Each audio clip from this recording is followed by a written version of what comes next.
To begin at the beginning. A line that the Zimmerman himself would recognise, but we're far from bugger all. We're heading over to a small town, Hibbing, in Minnesota, where the vocal cords that refused to voice a generation first uttered a guttural growl. Captain Cat, Polly Garter and the Reverend Eli Jenkins were not present that night, but the old blind sea captain knew that day the tide had changed. Welcome to the Tainted Tavern. Cheers. Welcome to the Tainted Tavern. Come sit inside with me. Dude. No, you gotta slate it. No, that's another time. Hello. Today we are talking Bob Dylan. I'm flicking through his back pages. Bob Dylan has had more written about him than any other recording artist of the 20th century, and yet Bob Dylan remains very much an enigma. We know as little about Bob Dylan as it's possible to know about anyone who has been part of our lives for so many years. It's difficult to separate the man from the myth. Bob Dylan encourages the myth himself.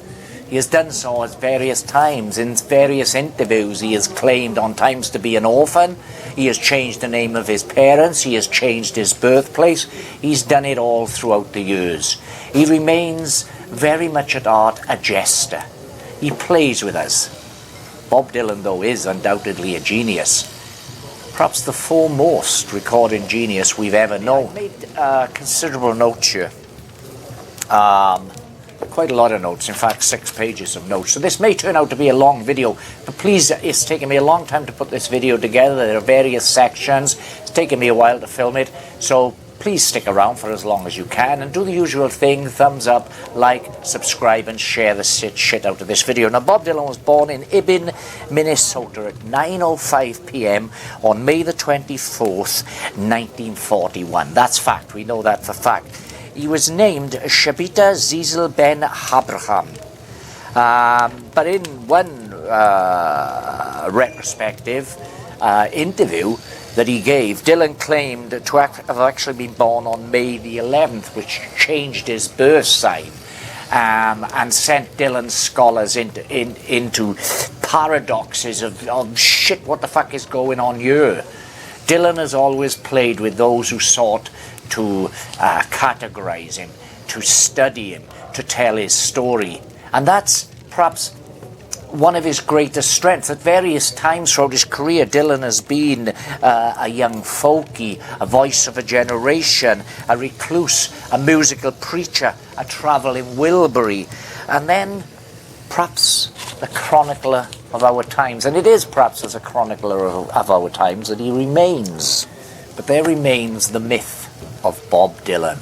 I mean, if I'm going to try and tell the Bob Dylan story here and try and give some interesting aspects of what is a truly remarkable career, that is no one quite like Bob Dylan, then I could just as well do it like this, like the young hobbits leaving the Shire and travelling down a road that led they knew not where. The young Wilbury went a-travelling, but he didn't carry a sacred ring to Mordor. Within his heart he carried a song, and over his shoulder was slung a guitar. He travelled to New York, a kingdom of towering steel and glass and restless spirits. He was heading to find a master of his own. He was heading to find Woody Guthrie and perhaps wish him a happy 11th birthday. Because the myth of Bob Dylan has become as important as the truth. Then again, we don't know what the truth is. Now, the fact that Bob Dylan travelled to New York and met up with his idol, Woody Guthrie. Woody Guthrie was in hospital at this stage, suffering from Huntington's disease. He was very frail. But Dylan, basically, Woody Guthrie at this stage was already a legend. Dylan was an unknown, a complete unknown, to take the title from the recent biopic. And go into that recent biopic. If you watch that biopic, that film depicts the meeting of Woody Guthrie and Bob Dylan as this massive cinematic event in which the stars seemed to align and everything came together. It wasn't really like that. I can understand the way they presented that in the film, and it is a very effective sequence. But basically that sequence was based on several meetings. Dylan visited Woody Guthrie in his hospital bed several times, and it's how he came to know Pete Seeger as well at the same time. And Dylan would often sit there for hours beside this frail, ailing old man and just sing to him. And that Dylan eventually wrote the song called A Song for Woody, which was on Dylan's first album. I've got a vinyl copy here of the album, and this copy is interesting because this is actually a bootleg, because the album has fallen into the public domain now in certain territories, and so this label, Glamora Records, were able to release this, but it is identical to Bob Dylan's debut album. It is the debut album, just an unofficial version. I've got the real thing here from Columbia Records on CD, but on here Dylan had a song called A Song to Woody, which is what I'm going to talk about in a moment. But I just want to show you something interesting in this, because this had a bonus in it, which is what enticed me to buy this vinyl, and that is a 7-inch yellow vinyl single in here, with side A Mixed Up Confusion and side B being an alternative version of Karina, a single version. It's a really lovely little collector's piece there. I'm taking as these are early Bob Dylan songs. The photograph they used of Dylan on the cover is towards mid-60s period Bob Dylan, but A Song to Woody. Dylan used the melody from Dylan took the melody from that and wrote his own song. Hey Woody Guthrie, I wrote you a song, a road I've been traveling down, which was something that fellow artist David Bowie mirrored years later when he wrote his own song to Bob Dylan. He used the same thematic elements of storytelling to write his song. But Dylan's song, which is on that first album, and this first album, there are only 2 songs on here that are actually Dylan originals. Dylan would become known as the songwriter. That was Dylan's strength. Bowie describes Dylan's voice in his song to Bob Dylan as sand and glue, and that's very effective. But while I was doing the research for this video, I looked at Bob Dylan's vocal range, and I suspected it would be very limited, but it wasn't actually. Do you know, it was actually equal to the vocal range of Elvis Presley, yet Dylan used his voice in a different way. He seldom reached for high notes. He was a natural baritone, but he used his voice as an instrument to tell stories. And I think that people who criticize Bob Dylan say, well, I can't listen to him, it's his voice. They don't really get Bob Dylan. The voice is perfect for the songs that Dylan is doing. And the voice remains perfect to this day. In fact, in Bob Dylan's latter stuff, and he's had a remarkable run of late period albums over the last decade, is even more effective now with that age weakness to that voice. So on this first album, the tracks are You Know Good, Talking About New York, In My Time of Dying, Man of Constant Sorrow, Fixing to Die, Pretty Peggy-O, Highway 51 Blues, Gospel Plow, Baby Let Me Follow You Down, House of the Rising Sun, Freight Train Blues, Song to Woody, and See That My Grave Is Kept Clean. Dylan's version of House of the Rising Sun on you was very much the version that the Animals, the British English evasion group, the Animals, used for their version of House of the Rising Sun many years later. The world needed a voice, and the young Wilbury did not have much, but sticking out of his back pocket, he had a voice that had mutated from the Delta, been shaped in the hills and carried across the plains, a voice that took the songs of forgotten labourers, bluesmen and wandering minstrels, and mutated into a weapon to kill fascists. It had been shaped by the Guthrie, by the old bluesmen, by the blind Willies and rambling Ronalds who turned suffering into song. And then he was spat back into the world by a man of multitudes, transformed with verbs, nouns and contradictions, until it became the hippest of calls to arms. Now Dylan in the 60s, he really took off into the stratosphere with the release of his second album, Bob Dylan. The photograph here is what I used as an inspiration for the thumbnail at the end of this video. But the songwriting on you showed that Dylan, by this remarkably quickly, from his initial meeting with Woody Guthrie and recording his first album, he is songwriting and moved on remarkably quickly. This is a stunningly good album without a bad track on it, and features some of Dylan's signature songs, such as Blowing in the Wind, The Girl from the North Country, Masters of War, Down the Highway, Bob Dylan Blues, A Hard Rain's Gonna Fall, Don't Think Twice, It's Alright, Bob Dylan's Dream, Oxford Town, Talking World War II Blues, Karina Karina, which is the song that we've got another version of on the single I showed you earlier. Honey, Just Allow Me One More Chance and I Shall Be Free. The Freewheeling Bob Dylan is also the Bob Dylan album that turned the Beatles onto Bob Dylan. Apparently George Harrison, when he first discovered this album, used to play it over and over and over again. Bob Dylan, of course, had a massive influence on George Harrison, and the pair of them remained friends throughout George Harrison's life. Bob Dylan even became a bandmate for George Harrison in the Travelling Wilburys many years later. Now, during that initial run, right up to 1966, which is an important date for Dylanologists, which I'll talk about in a moment, Dylan released some amazing albums, and he started to feel boxed in, trapped by this voice of a generation persona that has gone out. This voice of a generation persona that had been bestowed upon him by the press. But I mean, some of that period of 60s albums, Blonde on Blonde, Bringing It All Home, Highway 61 Revisited, amazingly good albums. Those albums represent the period when Dylan was transitioning from straight ahead folk singer to electric artist, and then of course there was that famous outburst in 1966 on the UK tour at the Manchester Free Trade Hall, in which an audience member shouted out "Judas!"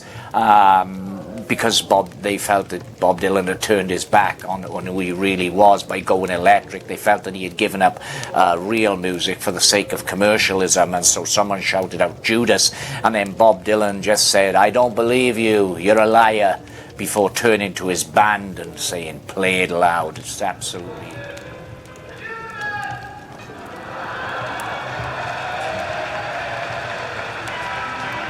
I don't believe you.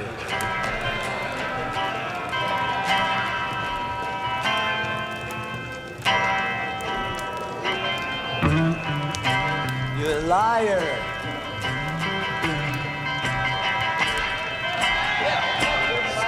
And then, of course, Dylan, by this stage, was becoming very disillusioned. He was exhausted. And the story goes that on Friday, July the 29th, 1966, the aforementioned date, Dylan crashed a Triumph Tiger motorcycle he was riding near his home in Woodstock and was seriously injured. And then he simply vanished from view. But there has been debate over the years, and the motorcycle crash continues to be debated to this day. Did it really happen? Because there was no police report of the accident, there was no record of an hospital visit, and yet Dylan claimed that he'd injured several vertebrae in his neck and was laid up for a long time. But many people do suspect that the crash may have been an excuse for Dylan to escape from the limelight, which he did for several years.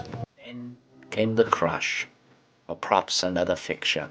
A motorcycle, a broken body, the Black Rider upended. There followed an agonizing rebirth, a reset. Whether it was a physical accident or a carefully fabricated exit, one thing is certain: the Wilbury, like the times themselves, had changed. He retreated into a cerebral fortress, needing time to rest, to suffer the labours of rebirth. Perhaps the genius of the Wilbury was not that he created something from nothing. Perhaps it was that he absorbed everything around him: the voices of the forgotten, the cries of the ignored, the songs of the wandering, the stories buried beneath the surface of history itself, until they became a part of him. Genius by osmosis. The world kept on turning in his absence, but stuttered upon his return. They have called Dylan the voice of a generation, a poet, a jester without a court, and he is all of those things, and yet Dylan has turned on each of those titles and discounted them over the years.